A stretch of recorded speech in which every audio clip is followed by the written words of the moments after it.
Hello everyone, welcome to this video. आज का जो टॉपिक है हमारा 50 इयर्स ऑफ इमरजेंसी, जो इंदिरा गांधी के द्वारा 1975 में लगाई गई थी इंडिया के ऊपर। इस वीडियो के थ्रू या इस टॉपिक के थ्रू हम ये समझने की कोशिश करेंगे कि इमरजेंसी जब लगी थी इंडिया के अंदर, दैट मीन्स कि इंडियन कॉन्स्टिट्यूशन भी परफेक्ट नहीं है। इंडियन कॉन्स्टिट्यूशन परफेक्ट नहीं है, यानी जो लीडर्स हैं वो इंडिया की जो कॉन्स्टिट्यूशन का लूप होल है उसका यूज करके अपना ऑटोक्रेसी ला सकते हैं या फिर अपना डिक्टेटरशिप ला सकते हैं। ठीक, यानी दैट मीन्स वो अपना ही रूल चलाएंगे, किसी की कंट्रोल के अंदर में नहीं रहेंगे। तो बेसिकली उसी के ऊपर ये वीडियो है और उसी को हमें समझना है कि इमरजेंसी से हमें क्या क्या सीखने को मिलता है और क्या क्या हुआ था इमरजेंसी के अंदर, किस तरीके से जो हैरेसमेंट किया गया था, जो डिफरेंट टाइप्स ऑफ एक्ट लाए गए थे, जो जुडिशरी को कंट्रोल करने की कोशिश करी गई थी, उस पर हम डिस्कस करेंगे। जून 25 1975 को इमरजेंसी के 50 साल हो चुके हैं एंड ये सबसे डार्केस्ट पीरियड आप इसको कह सकते हैं इंडियन डेमोक्रेसी का। इंडियन डेमोक्रेसी का सबसे डार्केस्ट पीरियड था। लगभग 21 महीने तक चला था ये इमरजेंसी पीरियड। और इसमें अच्छा, ये इमरजेंसी लगने का मतलब थोड़ा सा जो न्यू स्टूडेंट्स हैं उनको समझाने की कोशिश है कि इमरजेंसी लगा तो क्या क्या क्या चीजें हुई उसको समझते हैं। देखो, सबसे पहला ना, सिविक लिबर्टीज, यानी सिविल लिबर्टी या सिविक लिबर्टीज आप कह सकते हो। दैट मीन्स कि जो आम पब्लिक थी ना, जो आप ये कह सकते हो कि सिंपल लोग थे, उनके राइट्स को, उनके फ्रीडम्स को एक तरीके से कर्व करने की कोशिश करी गई, यानी कंट्रोल करने की कोशिश करी गई, यानी उनसे वो अधिकार छीने गए। ठीक है, डिफरेंट जो आपके प्रेस फ्रीडम था उसको कर्व करने की कोशिश करी गई। उस टाइम पर बहुत सारे जो फ्रीडम, जो न्यूज़पेपर्स को फ्रीडम थे कि आप कोई आर्टिकल्स लिख सकते हो या कुछ भी चीजें, उनको भी कंट्रोल किया जाने लगा। कैसे? दैट मीन्स पहले जो उस टाइम पर जो था इंदिरा गांधी, इवन जो उनके पुत्र थे संजय गांधी, उन्होंने क्या किया, एक तरीके से मीडिया को यानी प्रेस को कंट्रोल करने की कोशिश करी। यानी यहाँ से प्रेस से वो पहले, प्रेस जो भी चीजें छपनी थी वो पहले इनके पास जाती थी, यानी इंदिरा गांधी और संजय गांधी के पास।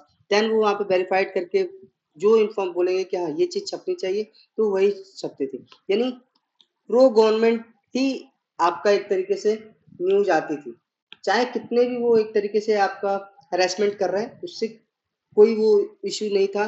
दैट मीन्स उस टाइम पर ये गवर्नमेंट शो करना चाहती थी कि सभी चीजें इंडिया में क्या है, वेल एंड गुड है। ठीक, और सबसे बड़ी चीज कि बहुत सारे लोगों को जेल में डाल दिया गया, बहुत सारे लोग, इवन बड़े बड़े लीडर्स को भी उस टाइम पर, या नए नए लीडर्स जो अभी आ रहे थे, जो आज की करंट सिचुएशन में एक बड़े बड़े नाम है, लाइक आपका लालू प्रसाद यादव, आपके एल के अडवाणी, आपके अटल बिहारी वाजपेयी थे, आपके नीतीश कुमार, आपके बहुत सारे ऐसे लीडर्स थे जो उस टाइम पर जेल में गए थे। राजनाथ सिंह जो जेल में गए थे और इसी सिचुएशन की वजह से गए थे, क्योंकि एक तरीके से जो भी अगर एक तरीके से रिवॉल्ट कर रहा था तो पब्लिक जो गवर्नमेंट थी वो उसके खिलाफ चली जाए तो सभी को क्या है, जेलों में डाल दे रही थी। इलेक्शंस रद्द कराए गए और सबसे बड़ी बात, जो भी ऑर्डर्स निकाले जा रहे थे वो लेजिस्लेटिव तरीके से नहीं निकाले जा रहे थे, एग्जीक्यूटिव डिग्री के थ्रू, जैसे ऑर्डिनेंस ले आकर। ठीक है, ऑर्डिनेंस लाकर डायरेक्ट एक तरीके से कानून ला दिया जा रहा था। ठीक, कॉन्स्टिट्यूशनल प्रोविजंस क्या थे इमरजेंसी के? जैसे अगर आप देखोगे तीन कैटेगरी है इंडिया कॉन्स्टिट्यूशन के अंदर, national emergency, constitutional emergency and financial emergency.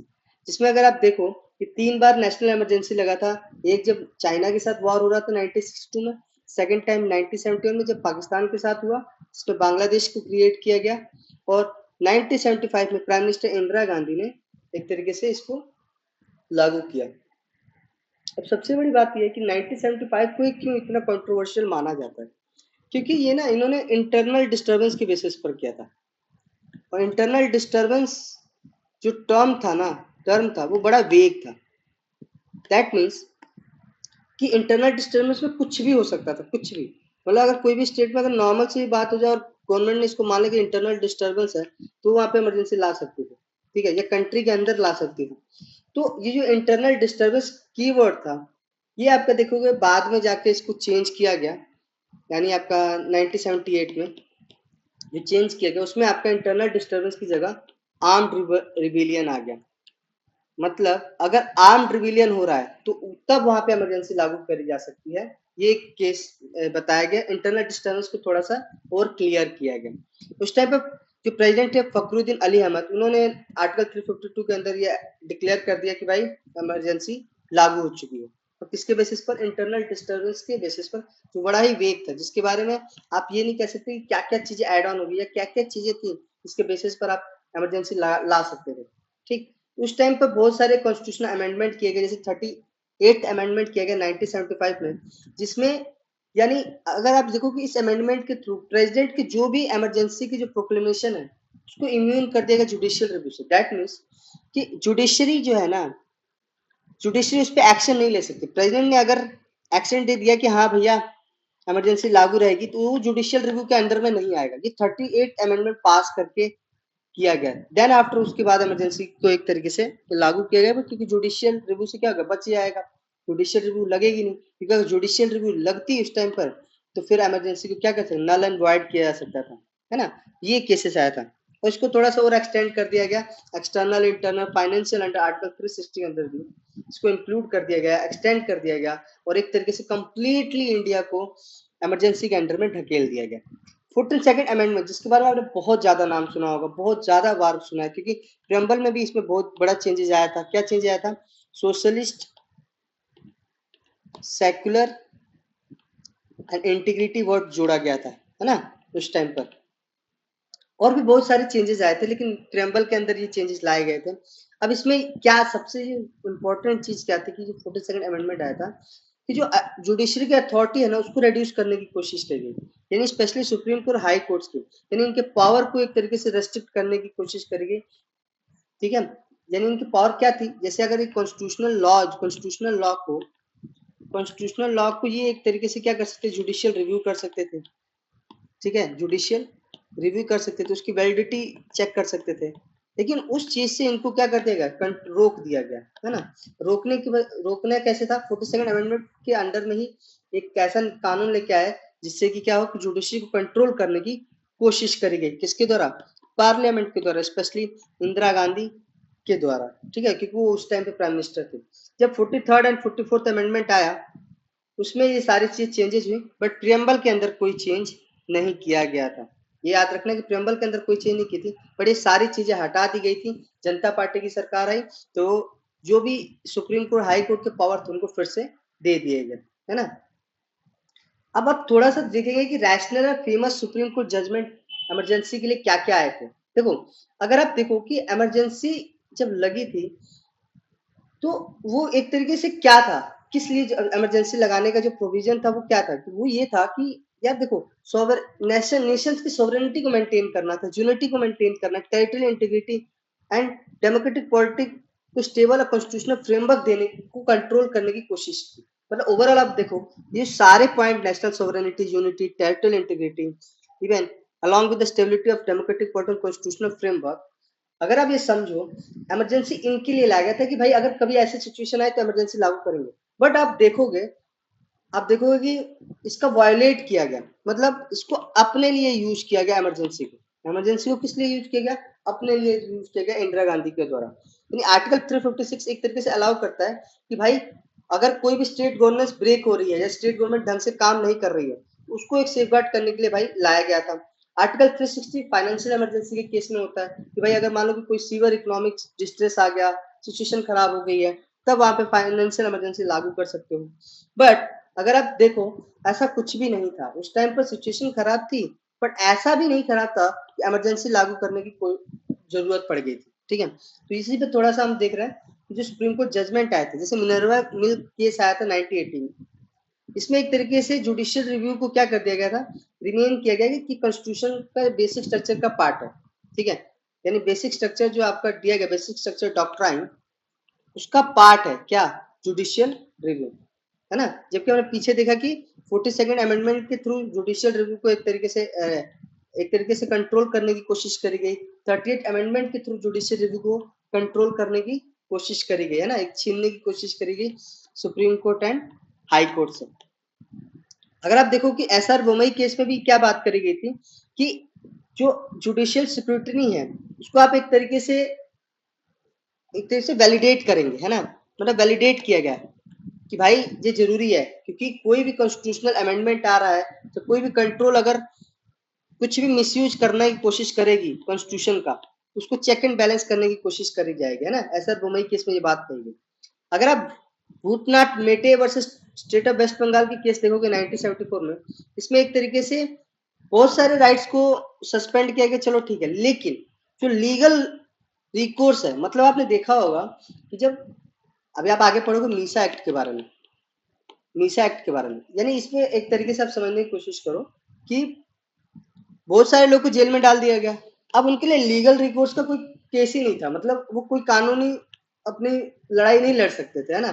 तो यहाँ पर जो आपका जब Bhutnath Mete versus state of West Bengal का केस था, उसमें ही कहा गया कि नहीं भैया, लीगल रिकोर्स तो होना ही चाहिए, चाहे वो किसी भी सिचुएशन से कोई भी इमरजेंसी लगी हो, उसमें कोई दिक्कत नहीं, लेकिन लीगल रिकोर्स होना चाहिए, सबको अपने अधिकार मिलने चाहिए, ठीक है, जिससे कि रूल ऑफ लॉ जो हो वैनिश ना हो इमरजेंसी के टाइम पे, मतलब जो रूल ऑफ लॉ है, यानी कानून का जो लॉ है वो बने रहना चाहिए, मेंटेन रहना चाहिए, ठीक है।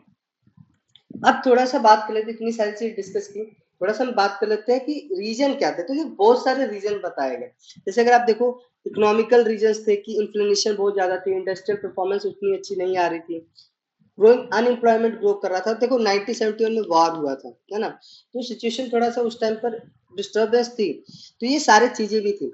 उसके बाद अगर आप देखोगे कि स्टूडेंट्स जो थे गुजरात और बिहार में प्रोटेस्ट कर रहे थे इन्फ्लेशन और करप्शन के खिलाफ, महंगाई और भ्रष्टाचार के खिलाफ, और कांग्रेस इस वजह से गुजरात में हार भी जाती है, उसकी पॉपुलैरिटी को एक तरह से थ्रेट मिल जाता है। उसी में जेपी मूवमेंट चालू हो जाता है, यानी जयप्रकाश, ठीक है, नारायण द्वारा एक मूवमेंट चलाया जाता है बिहार के अंदर, जिसमें सभी को एक तरीके से इकट्ठा किया जाता है, एक तरीके से बोला जाता है कि भाई सभी लोग खड़े हो जाओ अगेंस्ट दिस गवर्नमेंट, यानी इंदिरा गांधी की गवर्नमेंट के खिलाफ खड़े होने की बात करने लगे, है ना। और उसको बहुत सारी बैकिंग मिलने लगी डिफरेंट पॉलिटिकल पार्टीज से, डिफरेंट पॉलिटिकल पार्टी से बहुत ज्यादा बैकिंग मिलने लगी इस मूवमेंट को, क्योंकि जयप्रकाश नारायण एक तरीके से बड़ा नाम थे उस टाइम पर आफ्टर महात्मा गांधी, क्योंकि एक तरीके से और एक बड़ी बात थी, जयप्रकाश नारायण के साथ ही बचपन बीता था इंदिरा गांधी का, एक तरीके से नारायण जो इंदिरा गांधी थी वो उनके गोद में खेली थी जयप्रकाश नारायण के, है ना। तो ये एक तरीके से पॉलिटिकल जो उस टाइम पे पार्टियां थी, उन्होंने भी एक तरीके से बैक करने की कोशिश करी, उनको लगा कि इससे फायदा मिलेगा, तो उन्होंने ऐसा किया। उस टाइम पर आपका जयप्रकाश नारायण ने सिंहासन खाली करो कि जनता आती का नारा दिया था, और एक तरीके से इंडियन जो गांधी एडमिनिस्ट्रेशन था उसके खिलाफ रेजिस्टेंस लाने की कोशिश करी थी, सभी को एक तरीके से इकट्ठा करने की कोशिश करी गई, यानी ये सारी चीजें चल रही थी, पॉलिटिकल चीजें भी चल रही थी। अगर आप देखो इन सब चीजों में ये चीजें तो चल ही रही थी, लेकिन सबसे इम्पोर्टेंट चीज क्या थी कि इंदिरा गांधी का जो जजमेंट था, इलाहाबाद हाईकोर्ट का जजमेंट आया था उनके जो इलेक्शन में वो जीती थी 1971 के, उसमें ये बताया गया कि उन्होंने स्टेट मशीनरी का यूज मिसयूज किया था 1971 में जो इलेक्शन हुआ था उस पे। उस टाइम तो ये आ गया था कि भाई हाँ जजमेंट आ चुकी थी इलाहाबाद हाईकोर्ट की, तो इंदिरा गांधी का जो 1971 का इलेक्शन था उसको इनवैलिडेट कर दिया गया था। और सबसे बड़ी चीज उसमें उस वक्त एक और करंट जुडिशरी का डिस्प्यूट चल रहा था किसके साथ, लेजिस्लेटिव के साथ, कि इंदिरा गांधी और जुडिशरी के बीच टसल चल रहा था, है ना। वो टसल कैसा था वो मैं बताता हूँ आपको, जैसे interpretation of fundamental rights, constitutional basic structure doctrine और जुडिशियल अपॉइंटमेंट, है ना, ये सारे तीन जो ऐसे पॉइंट थे जो और एक तरीके से एग्जीक्यूटिव और जुडिशरी के बीच में टसल क्रिएट कर दिया था, है ना। और जिस चीज से क्या हो गई थी, इंदिरा गांधी को एक तरीके से थ्रेट मिल गया था, एक तरीके से रिस्क उनको फील होने लगा था कि भाई ये तो कंट्रोल से बाहर जा रही, वो अपने मतलब एक तरीके से अपने को सुपर वुमन भी समझती थी, अगर आप उस सिचुएशन के हिसाब से बात करें जिस हिसाब से वो डील कर रही थी, है ना। तो ऐसे सिचुएशन में अगर आप देखोगे कि सारे रीजन बने, यानी पहला रीजन था इकोनॉमिकली उस टाइम पे सिचुएशन खराब थी, दूसरा मूवमेंट चलने लगे, तो तीसरा जेपी का मूवमेंट चलने लगा जयप्रकाश नारायण के द्वारा, चौथा एग्जीक्यूटिव और जुडिशरी के बीच में टसल चलने लगा था किसके ऊपर, interpretation fundamental right, constitution basic structure doctrine के ऊपर और जुडिशियल अपॉइंटमेंट्स के ऊपर। और पांचवा आपका ये था कि इलाहाबाद हाई कोर्ट ने इनवैलिडेट कर दिया था इंदिरा गांधी के 1971 इलेक्शन को, ठीक है। तो ये सारे रीजन बने जिससे कि इमरजेंसी एक तरीके से लागू हुई, सबसे बड़ा रीजन यही बना था 1971 का इलेक्शन, और आपका ये तीन चीजें जो आप ये कह सकते हो कि सबसे मेन पॉइंट थे, ये इनवैलिडेट होना, एक तरीके से उनकी कुर्सी पे खतरे की घंटी बज चुकी थी कि एक तरीके वो प्राइम मिनिस्टर नहीं रहेंगी, दूसरा टसल चल रहा था जुडिशरी के साथ, और तीसरा था कि जेपी ने मूवमेंट चालू कर दिया था। तो तीन ऐसे मेजर रीजन थे जिसकी वजह से इमरजेंसी उनको उनको लगा कि लगाना चाहिए। और इम्पैक्ट क्या हुआ 1975 इमरजेंसी का, क्योंकि सिविल लिबर्टीज तो सबकी सस्पेंड हो गई थी, फंडामेंटल राइट्स छीन लिए गए थे, बड़े बड़े लीडर्स थे उनको जेल में डाल दिया गया था, मीसा एक्ट जैसे एक्ट लाए गए, ठीक है, न्यूज़पेपर को कंट्रोल करने लगे। इवन इंडियन एक्सप्रेस ने एक प्रोटेस्ट भी किया था, एडिटोरियल कॉलम को ब्लैक रख के न्यूज़पेपर रिलीज कर दिया था, है ना। और जो 38 और 48 42nd अमेंडमेंट था, वो एक तरीके से जुडिशरी को वीक करने की कोशिश थी, और जो सेंट्रल अथॉरिटी यानी इंदिरा गांधी के एडमिनिस्ट्रेशन की जो पावर थी वो इंक्रीज करने की कोशिश में थी, ठीक है। ये दोनों अमेंडमेंट जो आए थे, अब इसमें देखो और भी चीजें ऐड ऑन कर लो आपकी, जो कॉन्सिक्वेंसेस क्या हुआ कि स्टेरिलाइजेशन और मैसिव स्केल, दैट मींस जो ना एक तरीके से आपको उस टाइम पे जो राजीव गांधी का ये थॉट प्रोसेस था और संजय गांधी का कि भाई फैमिली प्लानिंग लेके आना, पॉपुलेशन को कंट्रोल करना, है ना, पॉपुलेशन को कंट्रोल करना है, तो उन्होंने क्या किया, एक तरीके से स्टेरिलाइजेशन प्रोसेस चालू कर दिया। मतलब एक तरीके से इंजेक्शन लगने चालू हो गए थे कि जिससे कि आप फैमिली आप इंक्रीज नहीं कर सकते, है ना। पकड़ पकड़ के लोगों को, है ना, मैंस को, मतलब वो आदमियों को पकड़ पकड़ के स्टेरिलाइजेशन उनका किया जा रहा था कि अब इनकी फैमिली प्लानिंग इंक्रीज ना हो, नंबर ऑफ बच्चे हो बढ़े ना, वो सारी चीजें कोशिश करने की। इकोनॉमिकली क्या हुआ, प्रॉब्लम्स क्रिएट होगी भाई, सबको जेल ही में डालोगे तो प्रोडक्टिविटी तो डिक्लाइन करेगी ना, इमरजेंसी है तो डिसरप्ट होगा ट्रेड, है ना, इन्फ्लेशन बढ़ गया। पॉलिटिकली अगर आप देखो, इस इमरजेंसी ने बहुत सारी चीजें एक तरीके से पब्लिक एंगर क्रिएट कर दिया था, है ना। और इसी वजह से आप देखो कि 1977 में कांग्रेस इलेक्शन हार भी जाती है, फर्स्ट इलेक्टोरल लॉस था इंडिपेंडेंस के बाद से उनका। और फिर नई जनता पार्टी का आती है। कंडमनेशन ऑफ इमरजेंसी, अगर आप देखो कि इमरजेंसी को कंडेम कैसे किया गया था, बहुत सारे केसेस पढ़ रहा हूँ, जैसे आप देखो एडीएम जबलपुर वर्सेस शिवकांत शुक्ला 1976, इसमें भी एक चीज बात करी गई कि जो सुप्रीम कोर्ट था उसने 4-1 मेजोरिटी से ना suspension of the right of life and personal liberty को अपहेल्ड रखा। मतलब 4 लोगों ने कहा कि सही है भैया, life right to life and personal liberty को मतलब एक तरीके छीनना चाहिए इमरजेंसी के अंदर। बट जो एचआर खन्ना थे वो इसके खिलाफ थे, है ना, वो इसके खिलाफ थे, यानी जो वन वोट जो था वो उन्हीं का था कि भैया नहीं, फंडामेंटल राइट्स को आप वायलेट नहीं कर सकते। 2017 में सुप्रीम कोर्ट के अंदर Puttaswamy versus union of India case के अंदर एडीएम जबलपुर की जो केस था उसको एक तरीके से क्या किया गया, एक तरीके से ओवरटर्न कर दिया गया। दैट मीन्स कहा गया नहीं, इमरजेंसी के अंदर भी राइट टू लाइफ और पर्सनल लिबर्टी होनी चाहिए।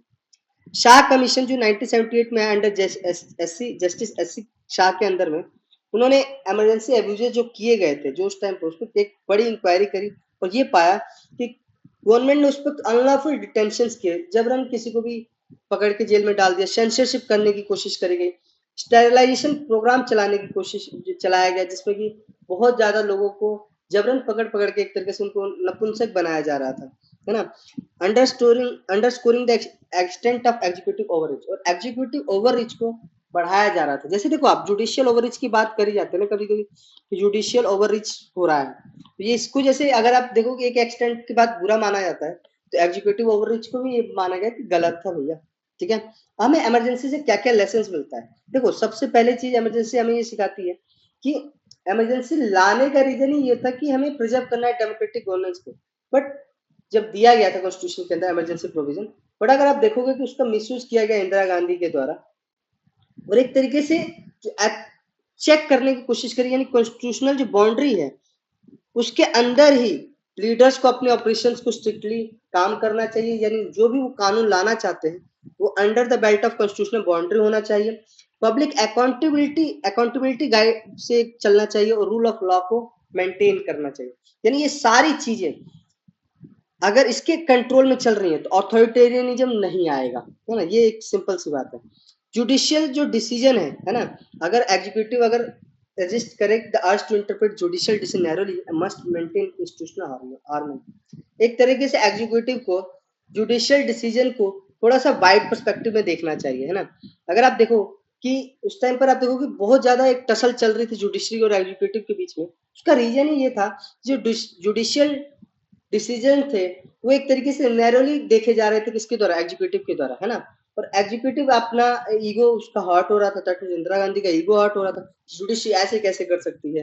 तो दैट्स वाई फिर इससे एक चीज और समझ में आती है कि एग्जीक्यूटिव को भी थोड़ा सा अपने पर्सपेक्टिव को वाइड करना चाहिए और जुडिशरी को भी ये चीज अपने पर्सपेक्टिव को और वाइड करना चाहिए, है ना। और इवन सबसे इंपॉर्टेंट चीज, इमरजेंसी से एक और चीज क्रिएट हो गई कि जो सिटीजन हो गए ना वो हाईली अवेयर हो गए। कोई भी अगर डेमोक्रेटिक मीन्स को अगर थ्रेट किया जाता है तो उसको लेकर आप देखते हो कि कैसे पब्लिक सामने खड़ी हो जाती है। इवन आपने देखा होगा लेटेस्ट 2024 में इलेक्शन हुआ था, उसमें ये बात करी गई थी कि संविधान खत्म कर दिया जाएगा, संविधान खत्म हो जाएगा, बीजेपी की सरकार आ जाएगी। तो बट उसी डर की वजह से लोगों ने बीजेपी को एक तरीके से उस तरह से वोट नहीं दिया, क्योंकि बीजेपी ये डिमांड करती कि 400 उनको वोट सीटें आनी, बट ऐसा नहीं हुआ। तो उसका रीजन ही क्या था? क्योंकि एक डर से खेला गया पब्लिक को। पब्लिक को ये बताया गया कि भाई कॉन्स्टिट्यूशन को खत्म कर। और उस वक्त बीजेपी की जो गवर्नमेंट थी उसमें बहुत सारे ऐसे लीडर्स थे जिन्होंने ये बातें कही भी थी। तो दैट्स वाई जो पब्लिक को एक तरीके से लगा कि अरे यार ये तो आएंगे तो संविधान खत्म कर देंगे, एक तरीके से ऑटोक्रेसी आ जाएगी, डिक्टेटरशिप आ जाएगा, इससे बचना होगा। इवन एल के अडवाणी ने एक बड़ी बात की थी प्रेस को लेकर कि you were asked to bend but you crawled. आपको झुकने को कहा गया था, मतलब इंदिरा गांधी ने आपको झुकने के लिए कहा, लेकिन आप तो क्रॉल्ड हो गए, आपने तो रेंगना चालू कर दिया, है ना। तो ये एक तरीके से ये बताता है कि भाई नहीं, प्रेस को भी, मीडिया को भी एक तरीके से विजिलेंट गार्जियन की तरह काम करना चाहिए, डेमोक्रेसी को लेकर, लिबर्टी को लेकर, फ्रीडम को लेकर, है ना। ये सारी चीजों के ऊपर डिस्कस करके हमें ये चीज जो सबसे इंपॉर्टेंट पता चलती है कि इमरजेंसी एक तरीके से स्टार्क रिमाइंडर है कि कैसे फ्रेजाइल डेमोक्रेटिक सिस्टम को आप पावर को कंसंट्रेट कर सकते हो, है ना। डिसेंट को क्रिमिनलाइज कर सकते हो, अगर आपसे कोई असहमत है तो आप उसको क्रिमिनलाइज कर सकते हो, और इंस्टीट्यूशनल चेक को आप इरोड कर सकते हो, जुडिशरी के साथ आप खिलवाड़ कर सकते हो। यानी ओवरऑल आप देखो, इमरजेंसी इमरजेंसी हमें एक चीज ये बताता है कि भैया हमें अवेयर होना पड़ेगा, विजिलेंस होना पड़ेगा, बोथ इंस्टीट्यूशन लेवल पर, सिटीजन लेवल पर, जिससे कि एक तरीके से डेमोक्रेसी मेंटेन रहे और रिजिलियंट रहे, लचीलापन रहे उसके अंदर, कि जो भी चेंजेस आए उसको अडॉप्ट करने की कोशिश करे या अडॉप्ट कर ले, है ना। ये सारी चीजों के बेसिस पर इमरजेंसी से हमें ये सब सीखें मिलती हैं। आई होप आपको इमरजेंसी का जो प्रोविजंस हैं, जो भी चीजें मैंने एक्सप्लेन की वो समझ में आया होगा। Thank you.